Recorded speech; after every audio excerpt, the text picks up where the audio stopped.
Hi అండి, నేను మీ Ravali. Politicos వినోదం ఛానల్కి స్వాగతం. అయితే నేనెందుకు వచ్చానో తెలుసా? ఈరోజు మన లెజెండరీ డైరెక్టర్ దాసరి నారాయణరావు గారి బర్త్ యానివర్సరీ. సో ఈ సందర్భంగా మేము ఒక స్పెషల్ వీడియోతో సిద్ధంగా ఉన్నాము. దాసరి నారాయణరావు గారు తెలుగు సినిమా రంగానికి ఒక వెలుగు. ఆయన దర్శకత్వంలో అనేక అద్భుతమైన సినిమాలు వచ్చాయి. సినిమా అంటే కేవలం కళ్ళకు చూపించేది కాదు, మనసుకు హత్తుకునే చిత్రాలు అవ్వాలి. ప్రతి పాత్రలో, ప్రతి కథలో సామాజిక సందేశం ఇచ్చి నిజాయితీ చూపించారు. ఆయన తెరకెక్కించిన సినిమాలు పెద్ద పెద్ద సమస్యలను సులభంగా ఇట్టే సాల్వ్ చేసే మాధ్యమం అయింది.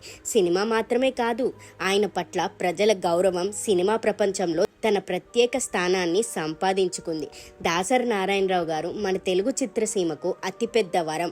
ఆయన దారి చూపిన మార్గం భవిష్యత్తు తరాలకు శక్తిగా మారుతుంది.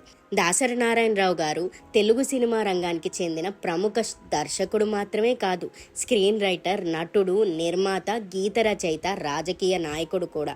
ఆయన తన 4 శతాబ్దాల కెరియర్లో 150కి పైగా సినిమాలకు దర్శకత్వం వహించారు. అంతేకాదండోయ్, ప్రపంచంలో ఎక్కువ సినిమాలకు దర్శకత్వం వహించిన వ్యక్తిగా లిమ్కా బుక్ ఆఫ్ వరల్డ్ రికార్డ్స్లో పేరు కూడా సాధించారు. అందరూ ఆయన్ని దర్శకరత్న అనే బిరుదుతో పిలిచేవారు. తన సినిమాతో జెండర్ వివక్ష, కుల వివక్ష, అవినీతి, అన్యాయం వంటి సామాజిక సమస్యలపై పోరాటం చేశారు. తెలుగు సినిమాలతో పాటు ఆయన హిందీ సినిమాలతో కూడా పనిచేశారు. స్వర్గ్ నరక్, జ్యోతి బానే జ్వాల, ఆజ్కా ఎమ్మెల్యే, రామ్ అవతార్ వంటి సినిమాలకు ఆయన దర్శకత్వం చేయగా, ఇక తెలుగులో తాండ్రపాపారాయుడు, సూరిగాడు వంటి సినిమాలకు అంతర్జాతీయ ఫిలిం ఫెస్టివల్స్లో ప్రదర్శించబడ్డాయి.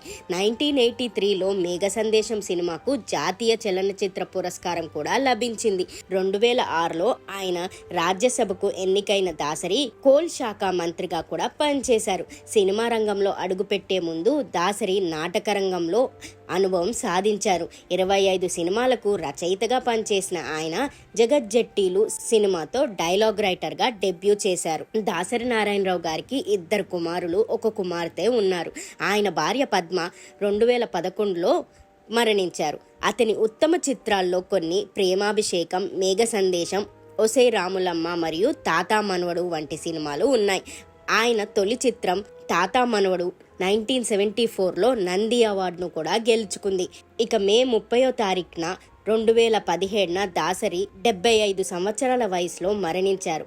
ఆయన అంత్యక్రియలు ప్రభుత్వ గౌరవాలతో నిర్వహించబడ్డాయి.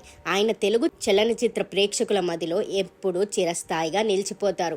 ఆయన పాతకాలం డైరెక్టర్లకే కాదండో, ఈ కాలం కొత్త director, screen writers, budding artist అందరికీ ఒక ఇన్స్పిరేషన్. దాసరి గారు ఎక్కడున్నా మన మనసుల్లో చిరస్థాయిగా నిలిచిపోతారు. అంతెందుకండి, ఒసై రాములమ్మ సినిమాని ఎప్పుడు టీవీలో చూసినా మనం ఆయనను గుర్తు తెచ్చుకుంటాం కదా. అట్లాంటి లెజెండరీ సినిమాలు ఆయన చాలా చాలా చేశారన్నమాట. సో ఇదండి దాసరి నారాయణరావు గారి మీద మా ప్రత్యేక ఆర్టికల్. మీకు నచ్చిందని ఆశిస్తున్నాం. Please subscribe to the channel and download the Politicos app from the links in the description.